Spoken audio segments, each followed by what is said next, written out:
Welcome to Kana academy. இன்னைக்கு all India counselling வந்து start ஆயிருச்சு. சோ ஆல் இந்தியா கவுன்சிலிங்ல சாய்ஸ் ஃபில்லிங் பண்றப்ப எல்லாரும் பயப்படுற ஒரு விஷயம் என்ன அப்படின்னா, சார் கரெக்டா எப்படி சாய்ஸ் ஃபில் பண்றது, நமக்கு தேவையில்லாததை வந்து சாய்ஸ் ஃபில்லிங்ல போட்டுட்டோம் அப்படின்னா நம்மள பேன் பண்ணுவாங்களாமே, நம்மள எலிமினேட் பண்ணுவாங்களாமே, 10 lakh தமிழ்நாடுல வந்து பே பண்ண சொல்றாங்களாமே.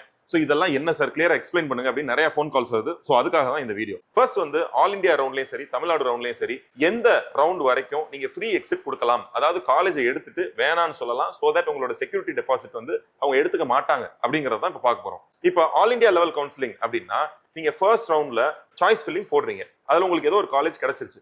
காலேஜ் கிடைச்சதுக்கு அப்புறம் எனக்கு வேணாம் அப்படின்னு சொல்றீங்கன்னா அப்சல்யூட்லி நீங்க சொல்லலாம். அததான் ஃப்ரீ எக்ஸிட் அப்படின்னு சொல்லுவாங்க. சொல்லிட்டு என்ன பண்ணலாம் அப்படின்னா ரவுண்ட் 2க்கு நீங்க என்ன பண்ணலாம், பார்ட்டிசிபேட் பண்ணலாம். ரவுண்ட் 2 பார்ட்டிசிபேட் பண்ணி சப்போஸ் வந்து நீங்க கேட்டிருக்கிற காலேஜ் வந்து கிடைச்சிருது, பட் நீங்க வந்து என்ன பண்றீங்க, நான் அதை அக்செப்ட் பண்ணிக்கிறேன், பட் நான் அப்கிரேட் பண்ணணும், ரவுண்ட் 3லயே நான் வந்து அட்டென்ட் பண்ணணும் அப்படின்னா தாராளமா நீங்க பண்ணலாம். ரவுண்ட் 3ல திருப்பி சாய்ஸ் ஃபில்லிங் பண்ணீங்க.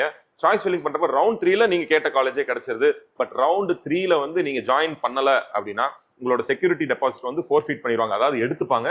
அண்ட் நீங்க அடுத்த ஸ்ட்ரே ரவுண்டுக்கு அப்ளை பண்ண முடியாது. இதுதான் ஆல் இந்தியாவை பொறுத்த வரைக்கும் ரொம்ப சிம்பிளா ஸ்ட்ரைட்டா இருக்கு. பட் தமிழ்நாடு நீங்க எடுத்துக்கிட்டீங்கன்னா ஃபர்ஸ்ட் ரவுண்ட்ல நீங்க சாய்ஸ் ஃபில்லிங் பண்றீங்க, உங்களுக்கு ஒரு காலேஜ் கிடைச்சிருது, இல்ல நான் அப்கிரேட் பண்ணணும்னு சொல்றீங்க. செகண்ட் ரவுண்ட் நீங்க தாராளமா போகலாம். செகண்ட் ரவுண்ட்ல நீங்க என்ன சொல்றீங்க, இல்ல நான் ஃப்ரீ எக்ஸிட் கொடுத்துறேன் அப்படின்னு செகண்ட் ரவுண்ட்ல அவங்க கொடுத்துருக்கிற டேட்டுக்குள்ள நீங்க ஃப்ரீ எக்ஸிட் பண்ணாலும் உங்களுக்கு பிரச்சனை இல்லை, செக்யூரிட்டி டெபாசிட் திருப்பி கொடுத்துருவாங்க. சப்போஸ் செகண்ட் ரவுண்ட்ல உங்களுக்கு ஒரு காலேஜ் கிடைச்சிருது, நீங்க என்ன பண்றீங்க, அதை எடுத்துறீங்க. ஓகே, சோ ஜாயின் பண்ணிடுறீங்க. ஜாயின் பண்ணிட்டு தேர்ட் ரவுண்டுக்கு நான் அப்கிரேட் பண்ணணும்னு சொல்றீங்க. தாராளமா நீங்க அப்கிரேட் பண்ணலாம். அப்கிரேட்னா என்ன, மூணாவது ரவுண்ட்ல நீங்க பார்ட்டிசிபேட் பண்ண போறீங்க. ஆனா செகண்ட் ரவுண்ட்ல உங்களுக்கு ஒரு காலேஜ் கன்ஃபார்ம் ஆயிருச்சு. தேர்ட் ரவுண்ட்ல பார்ட்டிசிபேட் பண்றீங்க அப்படின்னா தேர்ட் ரவுண்ட்ல திருப்பி சாய்ஸ் ஃபில்லிங், புது சாய்ஸ் ஃபில்லிங் பண்ணுவீங்க. சாய்ஸ் ஃபில்லிங் பண்றப்ப நீங்க கேட்டிருக்கிற காலேஜ் ஏதோ ஒன்று கிடைச்சிருதுன்னு வைங்க. கிடைச்சோன்னா நீங்க என்ன பண்ணணும், கண்டிப்பா ஜாயின் பண்ணியே ஆகணும். நீங்க ஜாயின் பண்ணல அப்படின்னா உங்களோட செக்யூரிட்டி டெபாசிட் வந்து ஃபோர்ஃபீட் பண்ணிடுவாங்க. அண்ட் அடுத்து நீங்க ஃபோர்த் ரவுண்டுக்கு வந்து நீங்க போக முடியாது, உங்களை எலிமினேட் பண்ணிடுவாங்க. இதுக்கப்புறம் நீங்க ஜாயினே பண்ண முடியாது அப்படிங்கறத நீங்க புரிஞ்சுக்கணும். சரி, ஃபோர்த் ரவுண்ட்ல அப்ளை மட்டும் தானே சார் பண்ண விட மாட்டாங்க அப்படின்னா கிடையாது. தேர்ட் ரவுண்ட்ல நீங்க போட்டு கிடைச்சு நீங்க ஜாயின் பண்ணல அப்படின்னா 10 lakhs நீங்க என்ன பண்ணணும், ஃபைன் பே பண்ணணும்.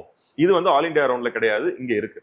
இப்போ ஃபோர்த் ரவுண்ட் எடுத்துக்கலாம். ஃபோர்த் ரவுண்ட்ல உங்களுக்கு ஒரு காலேஜ் கிடைச்சது. இப்போ எக்ஸாம்பிள், அதாவது இப்ப ராமநாதபுரம் வந்து உங்களுக்கு வந்து தேர்ட் ரவுண்ட்ல கிடைச்சிருக்கு. எக்ஸாம்பிளுக்கு சொல்றேன், இப்ப கீழ்பாக் வந்து உங்களுக்கு வந்து ஃபோர்த் ரவுண்ட்ல கிடைச்சிருக்கு அப்படின்னா நீங்க ராமநாதபுரம்ல தேர்ட் ரவுண்ட்ல ஆல்ரெடி ஜாயின் பண்ணிருப்பீங்க. சோ அவங்க சொல்றீங்க எனக்கு வந்து இந்த மாதிரி அப்டேட் ஆயிருக்கு ஃபோர்த் ரவுண்ட்ல, சோ எனக்கு தேர்ட் ரவுண்ட்ல வேணாம்னு அங்க இருந்து நீங்க என்ன பண்ணிடுறீங்க, ரிசைன் பண்ணிட்டு வெளியே வந்துடுறீங்க.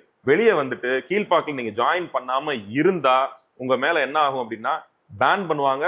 அதாவது அடுத்த 1 year வந்து நீங்க நீட்ல இந்த மாதிரி கவுன்சிலிங்ல கலந்துக்கவே முடியாது. பிளஸ் 10,000 நீங்க பே பண்ணணும்.